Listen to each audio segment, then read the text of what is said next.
आणि आता बातमी आहे अकोल्यातून रेल्वेचे स्लीपर खचून मोठा अपघाताचा धोका निर्माण झालेला आहे। अकोला मूर्तिजापूर दरम्यान हा प्रकार घडलेला आहे। प्रशासनाने आता याकडे तात्काळ लक्ष न दिल्यास मोठा अपघातही घडण्याची शक्यता आहे।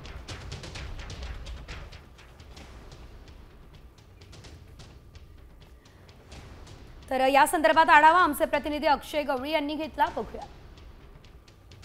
आपण सध्या नागपूर मुंबई रेल्वे महामार्गावर आपण जर पाहिलं तर या रेल्वे महामार्गावर अर्थातच रेल्वे ट्रॅकवर अनेक ठिकाणी जे रेल्वे रुळाला मजबूत करण्यासाठी जे चाब्या लावलेल्या आहेत ते चाब्या अक्षरशः निखळलेल्या आहेत, अर्थातच बाहेर निघालेल्या आहेत। याच ठिकाणी जर पाहिलं तर जे सिमेंटचे पट्टे आहेत दोन्ही रुळांना समांतर ठेवण्याचं काम करतं।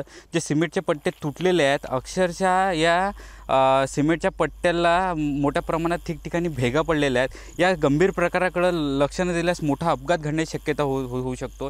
कारण विशेष म्हणजे हा जो रेल्वे महामार्ग आहे हा मुंबई आणि नागपूर जोडणारा महामार्ग आहे। या ठिकाणी रोज मोठ्या प्रमाणात रेल्वेची वाहतूक होत असतं। जर या गंभीर बाबीकडे लक्ष नाही दिलं तर मोठा अपघात या ठिकाणी होऊ शकतो। विशेष म्हणजे जेव्हा या रुळाची चाबी निघून जातं तेव्हा रेल्वे रुळाची पकड ढिली होऊ शकतं आणि